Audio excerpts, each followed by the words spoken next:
Muito boa noite a todos. Hoje, 1º de outubro de 2021, Dia Nacional do Idoso, nós estamos aqui para a 17ª palestra da Câmara Municipal de Matinhos, uma promoção através da sua Escola Legislativo, onde nós contamos com a honrosa presença da doutora Natália, que vem aqui hoje trazer uma palestra justamente nessa área, vem falar sobre a questão do envelhecimento, saúde e legislação.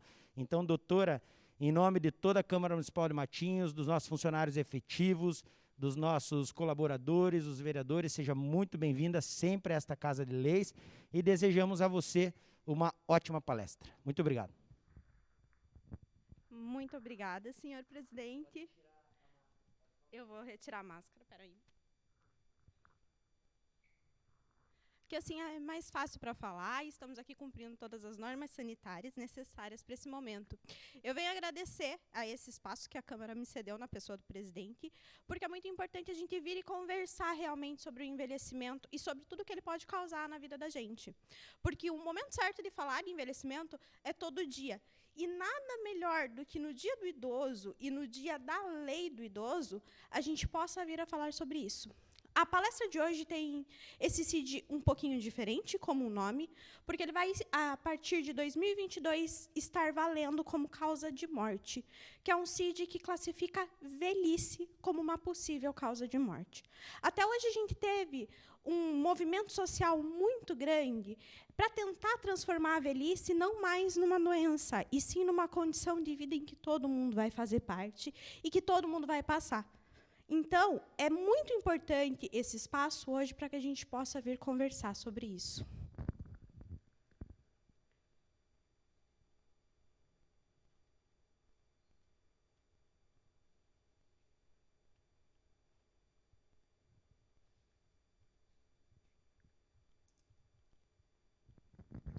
E por que eu, aos 33 anos, estou aqui conversando com vocês a respeito do envelhecimento? Eu, no ano de 2019, entrei para o mestrado aqui na Federal do Litoral e eu tive a honra de participar de um grupo muito maravilhoso que me permitiu abrir a cabeça. Por que eu digo isso? Porque quando eu entrei muito focada e eu vou estudar o Bolsa Família. Porque eu, como nutricionista, era disso que eu sabia falar, né? De comida. E eu tive uma orientadora maravilhosa que fez com que eu percebesse que o meu interior pediu outra coisa. E foi aí que eu decidi estudar o Sistema Único de Saúde. Mas não era o Sistema Único de Saúde que todo mundo está acostumado, aquela história de pega a ficha, de vai lá e de atende. Era contar a história dos idosos de Antonina durante esses 20 anos do SUS que a gente decidiu detalhar. Então, foi um trabalho que me permitiu não só estar no lugar do idoso, mas ver o quanto ser idoso nos dias de hoje, e com todas as mudanças que estão acontecendo, era necessário se livrar de preconceitos. Porque existe uma diferença muito grande entre o idoso sonhado e o idoso real. Quando eu chamo o idoso sonhado, é aquela figura que a gente tem da avózinha sentadinha numa cadeira de balanço fazendo tricô. E o idoso real é quem está hoje em dia ainda trabalhando, ainda está pescando, ainda está carpindo, ainda está fazendo todas as suas atividades normais. Hoje mesmo eu vim para cá, mas minha mãe está lá no escritório dela trabalhando num computador com 3 telas, o que coisa que muita gente vai se bater, mesmo ela tendo 63 anos. Então, ser idoso hoje em dia depende muito daquilo que a gente escolher para a nossa vida. Então, eu deixo uma pergunta para vocês que a gente vai retomar mais para frente um pouquinho. Que idoso você quer ser? Porque o idoso que a gente quer ser, a gente tem que escolher ele hoje. Não adianta a gente ficar pensando, amanhã vamos começar. A gente tem que recomeçar todos os dias. Quando a gente digita no Google idoso, aparece um monte de palavras com sinônimos. E esses sinônimos, muitas vezes, têm um conceito pejorativo, né? Até mesmo a palavra velha, que socialmente a gente tem que discutir ela bastante, mas assim, coisas como carcomido, decrépito, embolorado, são palavras que tem uma conotação muito pesada. E a gente tem que lembrar que não são idosos, são pessoas. São pessoas que têm grupos sociais, que têm vida, que podem estar sozinhos e muito bem, ou podem estar sozinhos e precisando de ajuda, que estão casados em segundo, terceiro, quarto casamento, ou o primeiro, desde a sua mocidade. São pessoas que têm histórias. E essas histórias elas precisam ser respeitadas por todos nós, não só por eles. Quando a gente começa a falar nessa questão do respeito, a gente se depara com a figura do idadismo, ou ageísmo, ou etarismo. O que significa isso? É um preconceito por quem tem mais idade. Aquela pessoa que conseguiu viver mais, que tem mais saúde, que está há mais tempo na Terra com a gente ainda consegue ter um preconceito frente a eles. E esse problema está na gente, não está neles, porque eles estavam aqui quando a gente nasceu. E esse espaço ele tem que ser respeitado. Hoje em dia, se fala muito a respeito dessa figura, que é a pirâmide etária. A pirâmide etária ela mostra como a nossa sociedade está se transformando.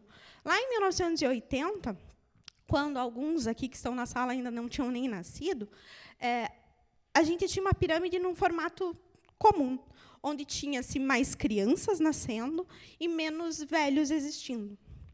Ao passar do tempo, essa pirâmide está se transformando. E a gente vai chegar num ponto em que a gente vai ter mais idosos e menos crianças. E todas as políticas públicas, não só na área da saúde, que é de onde eu venho, por eu ser nutricionista, elas precisam ser pensadas para que essa população ela seja atendida da melhor maneira possível. Agora, em meio à pandemia, a gente teve um problema muito sério, né? O atendimento remoto de um idoso, que às vezes não tem celular, às vezes não sabe mexer, às vezes não tem nenhum filho que mora perto. E isso acaba sendo um pouco mais complicado. A gente tem que se adaptar e a gente tem que pensar em como inserir esse idoso dentro dessa nova realidade. Porque eles são capazes de aprender, né? E eles têm muito mais vontade de aprender do que a gente, às vezes, acredita que seja real. Aqui eu tracei uma linha de vida, que pode ser de qualquer indivíduo. Pode ser da Dona Maria ou pode ser da minha mãe, que está com 63 anos. A Dona Maria é uma senhora que eu atendo. Ela nasceu. Ela foi morar com mais ou menos 12 anos em Curitiba para ser empregada. Aos 30 anos, ela já era viúva e tinha 5 filhos. Aos 45, ela retorna para Antonina porque ela sofreu um acidente de carro e ela não tinha quem cuidasse dela, porque os filhos estavam espalhados pelo Brasil para poderem trabalhar. E ela volta para ser cuidada pela mãe dela, que ficou em Antonina. E, hoje em dia, com 63 anos, foi uma das cenas mais tristes que eu já vi na minha vida, um dia que eu cheguei numa visita domiciliar e eu dei de cara com Dona Maria dividindo uma vina, em plena pandemia, naquela fase que não podia ninguém sair, que não podia ninguém estar em contato com os idosos. A gente foi levar medicação para ela. A gente deu de cara com ela, com essa uma vina, dividindo para ela comer com a mãe. E o porquê que eu falei que nessa mesma linha da vida pode ser a minha mãe? Porque minha mãe, ela nasceu no mesmo ano que Dona Maria e ela tem a mesma idade de Dona Maria agora. A diferença são as escolhas que elas foram feitas ao longo da vida e como a vida de cada uma foi caminhando. Um mesmo idoso que nasceu na mesma época e que teve as mesmas vivências, ele acaba tendo uma conclusão da sua velhice de uma forma diferente. Só que Dona Maria não toma medicação. Minha mãe, aos 63 anos, esteve internada durante 10 anos e, hoje em dia, está em um tratamento, tentando melhorar diariamente e, mesmo assim, trabalhando. Se eu colocasse as duas numa escala para a gente verificar a fragilidade das duas, minha mãe, hoje em dia, é muito mais frágil que Dona Maria, mesmo com toda a história mais triste, vamos dizer assim, da Dona Maria. Isso é muito necessário para a gente poder entender quem é esse idoso de hoje em dia. Aí a gente se depara com a curva que eu acho que é mais gritante, principalmente no nosso conceito do que é uma pessoa mais velha. Lá, quando Dona Maria nasceu, ali em 1958, a expectativa de vida de uma mulher era de 48 anos. Hoje em dia, a expectativa de vida dessa mesma mulher é mais de 79 anos. A pandemia acabou roubando alguns anos dessas pessoas, mas, mesmo assim, a gente tem uma expectativa de vida muito alta. E a gente não foi preparado para essa realidade de envelhecer. A gente tem ali como média, né, que é o pessoal que está ali em roxinho, 75 anos. 75 anos, a pessoa, hoje em dia, claro, aposto que todos vocês têm algum exemplo de alguém que, com 75 anos, ainda trabalha, ainda faz suas compras, ainda dirige a sua vida. E isso faz diferença na vida desse idoso, porque ele é parte da sociedade, tanto quanto todo mundo. Para Minayo, que é uma das referências que eu usei durante toda a dissertação, e quem toca esse tema do envelhecimento de uma maneira mais sensível, ela diz que um dos mitos mais populares sobre o envelhecimento é igualá-lo a uma doença. A gente tem a figura do aposentado, né? O que era o aposentado? O aposentado era aquele que era destinado ao aposento. Aposento era um quartinho que ficava lá no canto da casa. Tinha a casa grande, que a pessoa construía ao longo da vida. A hora que ela envelhecia e que ela não conseguia mais trabalhar, ela ia para o aposento terminar os dias dela lá. Enquanto a família, os filhos, enfim, usufruíam do resto. E daí vem esse termo, porque a velhice ela passa a acontecer na sociedade quando a gente já não tem mais força para trabalhar. Mas era a força braçal, é a força que vem da Revolução Industrial, quando as pessoas com 40 anos já não conseguiam mais tocar as máquinas a vapor. Elas, sim, eram colocadas para aposentar, porque dali a 1 a 2 anos elas iriam morrer. Hoje em dia, estar aposentado não significa que você não é mais capaz de produzir. Você tem todo o seu intelecto e o seu físico ainda à disposição. Existem, claro, limitações que vão acontecendo ao longo da vida, mas elas são completamente adaptáveis à nossa sociedade. O não idoso. Eu não sei se aqui entre a gente tem alguém com mais de 60 anos. Porque pela lei... tem. Acabei de achar uma. Porque pela lei, você ser idoso é você ter mais de 60 anos. Se você chegar para minha mãe e chamar ela de idosa, ela vai falar em 5 palavrões e dizer que você não está falando com ela. Porque ela é capaz de trabalhar, tocar a vida e fazer tudo como quer. Isso foi o que eu percebi durante todas as entrevistas que eu fiz durante a dissertação. Nunca aquele que estava ali no posto de saúde, que eu sentava e que eu conversava, ele era o idoso, ele era o velho. Ele era sempre apontado o outro, porque uma das perguntas era: e quem é idoso para você? Ele falava: idoso é o fulano de tal, que está numa situação pior do que eu, ou idoso é Beltrano, que está lá numa cama. E mesmo os que tinham menor mobilidade ou dificuldades, enfim, eles diziam: não, mas eu estou bem, é só isso que é o meu problema, porque eu não sou velho. Essa negação ela é um fator muito importante, porque a gente tem a velhice como um conceito negativo. E é isso que a gente precisa começar a mudar. Hoffmann-Orechowski, que, por sinal, é minha orientadora, ela descreve que o envelhecimento carrega consigo a sensação de finitude, que, desse modo de negar a velhice, é, na verdade, o medo de você morrer. É o medo do final que está prestes a acontecer. Mas esse final a gente tem que lembrar que ele pode acontecer sempre. E que viver com medo limita as nossas escolhas e as nossas capacidades. Aí a gente tem uma evolução histórica à frente ao que hoje a gente está comemorando aqui, que é o Estatuto do Idoso e o Dia do Idoso. O Brasil ele acolhe o idoso a partir do momento que ele começa a conversar a respeito dos direitos humanos. Isso se dá ali por 1980. Antes disso, eram leis esparsas que existiam. Em 94, se inicia a Política Nacional do Idoso. Em 2003, a gente tem a formulação do Estatuto do Idoso, e é o que apresentei esse dia como sendo o Dia do Idoso, e foi um movimento social muito bonito. O Paim, quando ele faz o discurso dele, é um dos discursos mais bonitos que eu já vi a respeito, por sinal, né? Ele coloca um sentimento muito grande, porque foi uma movimentação social. Foi a sociedade que fez com que essa lei fosse para frente, foi a sociedade que fez com que o idoso fosse abraçado. E isso é muito bacana. Mas, em 2022, a gente vai ter, como eu comentei com vocês, esse CID, né, que coloca a velhice como uma forma de morrer. Infelizmente, na realidade brasileira, poucas pessoas vão morrer só de velhice, né? Por quê? Porque morrer de velhice é você não ter mais nada. É você simplesmente chegar no seu fim da vida e apagar, como se fosse uma vela. Aqui no Brasil é muito normal a gente ter todas as doenças crônicas não transmissíveis. A gente tem uma carga de trabalho muito grande que acaba estragando algumas partes do nosso corpo ao longo da vida. E a gente não vai chegar. Eu digo a gente não vai chegar, é o pessoal da minha geração, ali dos 33, não vai chegar do jeito que a gente vive para morrer de velhice. A gente vai parar bem antes.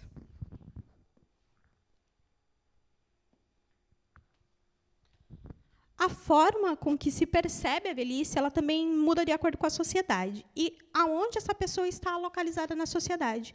A velhice, para quem tem uma renda X, ela é de uma forma, para quem tem uma renda Y é de outra forma, e para quem tem uma outra renda também é de outra forma. Ela acaba sendo um retrato daquilo que a gente vive. É como se a gente tirasse uma foto daquela pessoa naquele momento. A mesma senhora, a gente volta lá para a história do início, com a mesma idade, ela pode ter 2 destinos diferentes.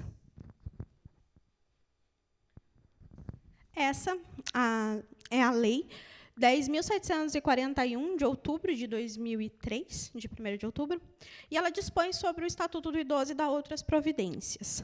Lá na Constituição, a gente já tem falando que o idoso ele tem que ser protegido, mas é essa lei que ela coloca as ferramentas como isso vai acontecer no nosso dia a dia. E ele também estipula quem é idoso. Quem é idoso é quem tem 60 anos ou mais. Por mais que minha mãe queira brigar com todo mundo, ela é idosa, pela lei. Os pontos principais para a gente destacar aqui estão no artigo 118 desse estatuto, que é a proteção ao processo do envelhecimento, ou seja, desde que a gente nasce, a gente tem que começar a se cuidar pensando lá na frente. Os direitos fundamentais, que são moradia, casa, comida, trabalho, dignidade. E, principalmente, a cidadania. Ele dá um destaque muito grande dentro da cidadania, lembrando que a gente tem que fazer com que esse idoso seja pertencente à nossa comunidade. A gratuidade dos transportes, aí chega sempre um ponto polêmico, porque é acima dos 65 anos. E outra, quando o idoso entra no ônibus, tem gente que dorme, tem gente que isso, tem gente que aquilo. Eu já vi gente falar assim, mas ele estava lá no bailão dançando. Isso antes da pandemia. Estava lá no bailão dançando e agora quer sentar e eu estava vindo do trabalho. O direito do idoso sentar, ter uma vaga mais próxima para estacionar, ou ter prioridade no caixa do banco, do mercado, ele não reflete ao tempo que esse idoso vai permanecer em pé. Ele reflete a limitação que o tempo deu àquela pessoa. Com o passar dos anos, a gente vai perdendo a massa magra, que é o que mantém a nossa estrutura em pé. E, com isso, a gente consegue se mobilizar um pouquinho menos. Então, na verdade, é uma necessidade. E aquele idoso que estava lá dançando a tarde inteira, que bom que ele estava lá. Porque, na verdade, a maioria dos idosos estão afastados, tanto da sociedade quanto da sua família. Então, é muito bom que ele estava lá dançando e que agora você vai dar o lugar para ele sentar. Aí a gente tem o fornecimento gratuito de medicamentos, mas isso o SUS cumpre bem, principalmente que são das doenças crônicas não transmissíveis. E a prioridade especial dos maiores de 80 anos de idade, que quando chega um idoso de 80 anos ou mais, ele passa na frente dos de 60, dos de 65. Exatamente por causa disso, porque ele vai ter uma limitação um pouquinho maior do que todos esses outros. Então, assim, na verdade, é um ciclo. A gente tem um aumento da expectativa de vida, isso faz com que a gente tenha um aumento no atendimento de saúde, porque mais tempo vivo é uma maior demanda em saúde. Né? A gente tem a lei ali 8080, que é a do SUS, e ela acaba colocando toda essa parte do Estatuto do Idoso para dentro dela, principalmente nos atendimentos prioritários. Tá? Só a título de curiosidade, os idosos que eu entrevistei, por mais que eles estivessem dentro do SUS, eles não diziam que estavam tendo um serviço que era só para idoso, mesmo que eles estivessem estando, vivendo dentro do posto, pegando remédio, enfim, eles não conseguiam perceber o quanto eles eram, não privilegiados, porque isso não é um privilégio, mas o quanto eles eram atendidos por cada unidade. A população está envelhecendo, e isso pode ocasionar maiores limitações funcionais e acentuados problemas de saúde. Enquanto a gente tem toda uma literatura dizendo isso, a gente tem um CID dizendo que a pessoa vai morrer bem porque vai morrer de velhice só. Não vai morrer mais de infarto, nem de AVC, nem de mais nada. Ela vai morrer de velhice. Envelhecemos cada vez mais. E aqui tem os dados que foram tabulados para a dissertação, mas eu achei bem oportuno colocar aqui, porque mostra ali o quanto a gente tem uma taxa de envelhecimento alta aqui em Matinhos. A média do estado do Paraná é 32,98%. Aqui em Matinhos está muito perto disso, ou seja, o pessoal aqui está envelhecendo bem, porque a média do Paraná já é uma média um pouquinho maior de todo o Brasil. E aqui a gente começa a entrar numa conversa um pouquinho mais diferente, porque envelhecer ele tem que ser mais sobre agregar do que sobre separar. A gente tem que começar a todo dia pensar como que a gente pode fazer melhor. Porque enquanto a gente está investindo na nossa saúde, nas nossas amizades, no nosso trabalho, a gente também está investindo para que a nossa velhice seja um pouco mais segura e um pouco melhor. Você chegar na velhice e você ter dinheiro não é necessariamente primordial para você ter uma velhice tranquila. Porque pode ser que você não tenha quem te cuide, porque você não fez relações de afeto, pode ser que você não esteja inserido dentro de uma sociedade, você se sinta sozinho. Então, ele traz em si, o envelhecer, uma limitação em visão, em músculos, como a gente já comentou, e nas condições de saúde de uma forma geral. Mas, ao mesmo tempo, a gente tem a estrutura do envelhecimento saudável, que ela é uma política pública que a gente já vai falar sobre ela. Aí a gente volta a falar sobre o idoso sonhado e o idoso real. O Brasil ele busca incentivar a autonomia dos idosos, criando uma estrutura pautada do envelhecimento ativo. E esse envelhecimento ativo é o mesmo que é adotado pela OMS. A OMS ela vai na contramão. Essa mudança no CID ela vem a acontecer meio que por debaixo dos panos. Assim, foi bom dia, a partir de 2022 vai ser assim. Não se teve um diálogo, não se teve uma conversa. Aqui no Brasil existem alguns polos que estão tentando fazer essa frente de diálogo, mas ela já está um pouquinho atrasada, porque janeiro está aí, né? Aí a gente tem a cartilha do envelhecimento ativo. Como eu falei, é uma política pública que ela vai buscar a autonomia desse idoso, o autocuidado, a participação na vida pública, o respeito à história de vida e o estímulo a práticas saudáveis e de saúde. Até a academia de saúde ela está envolvida nisso, que não é necessariamente uma ferramenta só da saúde, né? Se a gente fosse falar, a gente podia ficar falando umas 2 horas só do envelhecimento ativo. Mas são estratégias que o SUS e a assistência social criaram para que esse idoso esteja inserido dentro da sociedade e que ele consiga gerir sozinho a sua vida.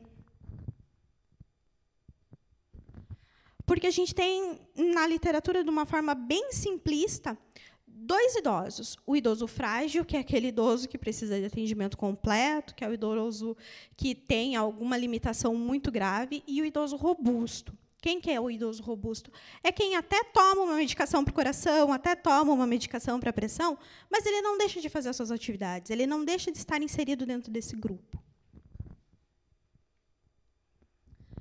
E aqui a gente tem uma coisa que destoa bastante, o papel da idosa.